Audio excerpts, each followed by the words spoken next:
Hello, everyone. I'm Sibyl Starr, and I'm here today to talk about the Leo new moon that happens on August 16th, and it happens at 23 degrees of Leo, 23 degrees, 17 minutes at 2:39 a.m. Pacific time. And so it's actually a very powerful new moon. It's I'm calling it this little light of mine because it is so much. Leo is so much about letting our light shine. Leo is the light of the sun, and there is so much Leo energy, and it's coming in to raise our spiritual light quotient. And as you can see, I'm sitting in front of these beautiful sunbeams. This is the light of the sun, which is our star of consciousness. So there is consciousness pouring into the planet right now, and into our own consciousness. And I'm sitting also here in front of Mother Earth, because so much of this, I feel like this new moon is about letting the cosmic light, the sunlight, the light of the universe come into our bodies, and to anchor this light here on Mother Earth through our bodies. Now, so first, let me show you the chart. Okay.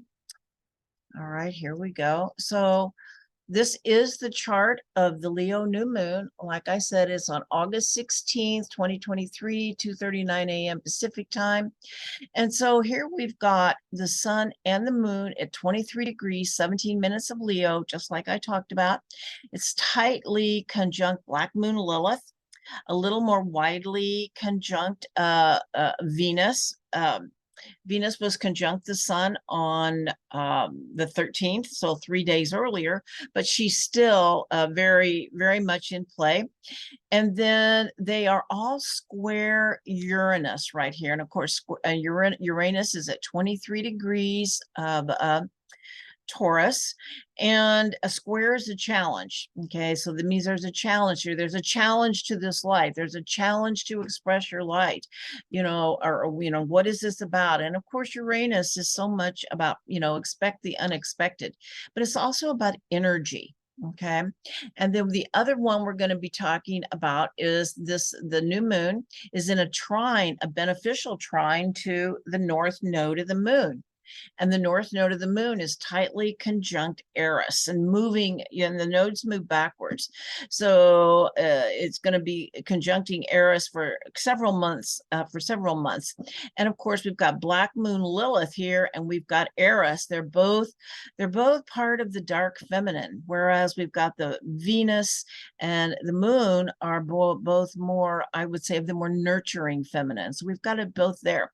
And of course, we still have Pluto square the nodes and square Eris. All right, so now let's go back and let us talk about what all of that actually means. Okay.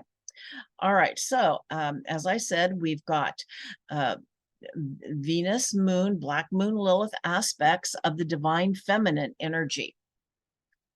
And so what this tells me is that the divine feminine, that energy is coming in, as well as the light of the divine feminine, as well as the solar light.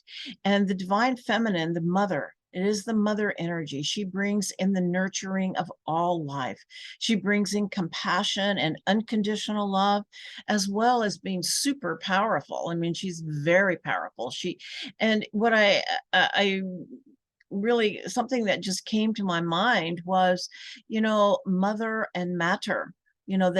Mother comes from the word matter in Latin, and matter is matter, matter. It's matter. All forms of physicality is the mother. Our bodies are the mother. She lives in every cell of our being. And of course, I've been talking about with this Venus retrograde in aspect to Uranus, as well as this new moon in aspect to Uranus. Uranus represents, the channels that the energy follows. And of course, the Kundalini energy is the Shakti. It is the power of the divine feminine. And so we've got these two energies coming together, the light of the sun and the light light of the divine feminine. And it just indicates to me it is the activation of the life force energy that runs through our body, that which makes us feel alive. Okay. And what's so interesting is the Sabian symbol for this new moon is it's what it says. It's totally concentrated upon spiritual attainment. A man is sitting in a state of neglect of his body. And I just feel like this is, the light is so much about the spiritual attainment, but it's also so important to take care of our bodies, because we are moving into an embodied spirituality. And in this time, the goal is to have as much light come in as possible and anchor it in our bodies and in Mother Earth. And so I just want to share an experience that I had this weekend, because it is just so completely lined up with this Sabian symbol. So I went to a ceremony, and during the ceremony, my own Shakti got activated. It was actually a very erotic experience, sitting in a circle trying to hold this energy in, but my whole body felt alive, and every cell of my being, the mother had become alive and activated in me. And it was absolutely wonderful. But I also got a teaching, and, and the teaching was well, first off, let me just say, she came to me first when she told me to surrender to her and to be fully present in my body, and to know that all of the feelings in my body, now I'm not talking about emotion, I'm talking about feelings in the body, that is the mother. And I was told in this process to take care of myself, that I had not been taking good care of myself. And that she comes in, she is about nurturing all life. And she asked me to nurture myself and to nurture all life around me, to take care of myself, my apartment, my plants, my cat, and to make choices in my life about what nurtures life and what doesn't. She brought in my relationship to my life, and that everything important happens in the present moment. If we're getting ahead of ourselves, we're not in the present moment, we can't really experience the mother. We can't really experience many things. Everything happens in the moment is what I want to say. That's really where we experience life, and to be aware of each moment. Anyway, and it became very clear about making different choices as I go about my day. So I just want to share that with you. I feel like this Sabian symbol really ties it all together, what this is about. And that our bodies, as we are moving into these higher frequency dimensions, our bodies need to be able to hold and anchor the light that's coming in. So we need to take care of them. And we may also be having some physical symptoms as our body adjusts to these higher frequencies. So listen to the wisdom of your body to guide you in this process, and take care of yourself and take care of all life around you. That was my teaching, and to live in the moment. Okay. And of course, take time to be in Mother Nature, to ground these energies, for as we raise our frequency, we are raising her frequency as well as all of humanity. We're all ascending together. And we are tuning in to the frequency of the unconditional love of the mother. And as we move into these higher frequencies, we can really feel that love in the field. And of course, Leo is the light of the sun, as I said, our star of consciousness. And Leo says, let your light shine, and see it shining all over Mother Earth.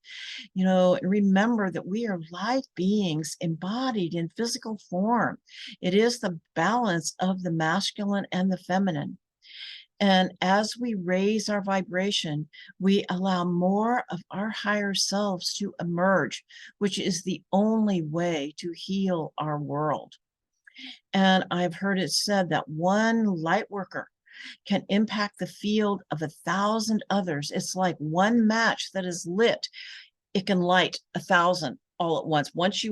Once that light is lit and it connects with another match, everything ignites. And I see that's kind of how it is. One light worker who is aware of their own light can light the light of many others. Okay. And as we shine our light, we become way showers for others. We illuminate the path so that others can find the way. And of course, we still have Venus retrograde. She continues to be a major player. And of course, the deeper meaning of Venus retrograde is the journey inward for renewal and regeneration, regardless of how the energy manifests. But I do want to read this beautiful little quote that I found on a deck, one of my oracle decks. Anyway, it says, because I feel like this so relates to the deeper truth of Venus retrograde, is that too many journey outwards, especially to find answers externally in gurus and teachers, in places and other people, in medicines and therapies, and all have their part to play. They're all important. But if we do not seek the chalice within, we cannot drink from the cup of our soul, the crystalline waters of the self. The journey within can be challenging and full of risk, but when you have made it to the center of yourself, you will know what treasure lies within. As you do, you can rise again and re-enter the world and know fully who you are and why you are here. This is adapted from Lucy Cavendish. And yes, it is the descent of the goddess where we rediscover who you are and your own self. Is very much about self-worth and self-love.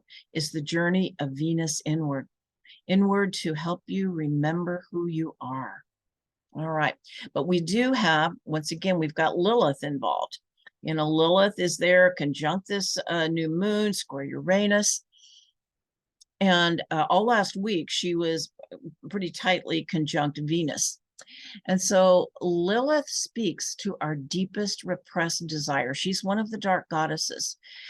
She represents, in astrology, Black Moon Lilith is where she represents the power and the shadow. But she brings to the forefront the darkest parts of ourselves that we may not want to acknowledge. And in Leo, it is our desire to be loved and what we may do to receive that love, which is often some form of self-betrayal. You know, as I've talked about, the shadow of Leo is what we call playing to the crowd, giving people what they want instead of who you are authentically. Okay. Many actors, many famous people, I've seen people, I would say, put on their Leo face when they're going out to meet the public. Whereas in person, well, not in person, but in private, they're a much different person. Okay. Anyway, and so it's square Uranus, and Uranus often brings breakthrough, and it breaks through these old patterns, but you could have sudden emotional outbursts as these old patterns are breaking through, which releases suppressed emotions and frees us from the old emotional patterns and brings to awareness how you must love yourself fully to light that fire within. Only you can do it. Okay. And to use the magnetic force of love to create the life you want. Uranus square Black Moon Lilith is also an aspect of needing freedom and space to be yourself and to express yourself. Uranus often brings in the awareness of how much we have sacrificed at the altar of approval of others. Uranus always says it's time to be yourself. And we also may find we're no longer in the same resonant field with some of our friends and acquaintances. Uranus brings change, and Uranus is activating Venus as well, but it's kind of moving out. It'll come back in, but anyway, but it's really, but can also impact our existing relationships, but also can bring in new relationships too. All right, now let's talk about the nodes. The north node is at 26 degrees of Aries and is conjunct Eris at 25 degrees of Aries. And so this is trine the new moon, and which includes Lilith, and square Pluto. And so the North Node, you know, the nodes are about destiny, and the North Node is our way forward. And Eris, so it's conjunct Eris. And so it's saying Eris is showing us the way forward. And to me, Eris is the feminine warrior, you know, and the mother, I feel, has her own people that are, or not, I don't want to say it that way. We are spiritual warriors of the mother. That's what I want to say, because this is the divine feminine. This is the spiritual warrior of the divine feminine. And she is the bringer of discord and conflict when things are out of alignment, which so much is out of alignment. Things are not the way we know they should be in many ways. You know, Venus wants harmony and balance, but the truth is unresolved conflict can bring us out of balance more quickly than anything. And the Lilith and Eris are both aspects of the dark goddess, and they are very powerful at this new moon. So one of the things this tells me as well is there is a deep underlying anger at the injustice in this world. And there's so much injustice, and they both represent drawing that line in the sand where we say no, you know, this is not okay. And anger is not an emotion that is, I would say, culturally acceptable for women. And so when women express their anger, they're often called terrible names. And the thing is, anger can be very motivating. It can be motivating for change, but it's important to be conscious and own our own anger. For that is when it can be used as a motivator. When it is unconscious, it goes into projection, and it creates more divisiveness, more us versus them. And so it's important to be aware of what is going on, bringing it to the light. And I feel like that's part of what is happening too, because the divine feminine is very empowering as a spiritual warrior. And she's calling us as a collective to draw lines in the sand as to what is not okay. And during the ceremony that I was involved in, there was a woman that I feel she was channeling Lilith. And I don't really know her experience, but one of the things that I heard her say was that women and children matter. And, you know, we have some very serious issues in our world around sex trafficking and slavery, especially of women and children, that we can no longer pretend does not exist. I feel like this Lilith and Eris are bringing this out into the light. It's, you know, we can't fix a problem if we don't acknowledge there's a problem. Okay. And of course, there's severe violence going on against Mother Earth herself. And she is and it's being perpetrated all over the planet. And, you know, she is telling us that we need to come in balance with her and with the divine feminine, for that is the core of who she is. Okay. She is the divine feminine. And we must shine our light into these areas to witness and acknowledge they exist, and to keep our hearts open to the suffering while not letting it extinguish our own light. Because the only way to really heal this is to increase the vibration of the collective, where these kinds of energies just fall away because they're no longer with the energy doesn't support them to exist. Okay. And of course, we have Pluto square the nodes, and Pluto, you know, is so much about the purification that is happening simultaneously. You know, releasing the lower vibrational emotions related to trauma from our own lives, as well as the collective, you know, releasing them from our lower chakras, because it is those lower chakra energies that keep us attached to this 3D matrix of fear and control. And when we're able to release ourselves, and how we release ourselves is through feeling these emotions. You know, Pluto says you got to feel it to heal it, to feel it without a story, let it move through us. And some of it is collective and some of it is our own. But anyway, as it comes up, let it move through you. Okay. Because what it does, it then allows us to make choices that are based in love and not fear. Okay. All right. And of course, another wonderful tool is the violet flame. It is the, and there's many wonderful violet flame meditations online. I have one that I particularly like that I'll try to remember to share in my description box.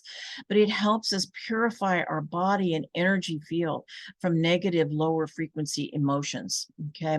And most importantly, we must heal the polarity that exists in our world by recognizing the external world as a reflection of the inner world, personally and collectively.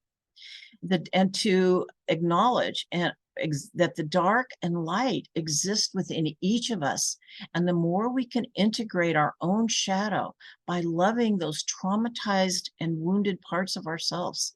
So we must meet our own darkness with love to heal our world. There is no other way. And so, to just kind of in conclusion, I feel like this new moon brings a great opportunity to heal our world by healing ourselves, integrating our shadow, and meeting it with love. And as we open to the light of the mother that is pouring in, we can receive her unconditional love and remember who we are and activate that divine life force within us that makes life so wonderful and makes us come alive. And to remember that we are embodied divine love. And as we remember and let our light shine in our world is when the real shift in consciousness will happen. So what I want to close with is just let your light shine. And as you do, know that it raises the vibration of all humanity. And you know, that wonderful old song, this little light of mine, I'm going to let it shine, let it shine, let it shine, let it shine. All right. Let your light shine. All right. Have a wonderful month.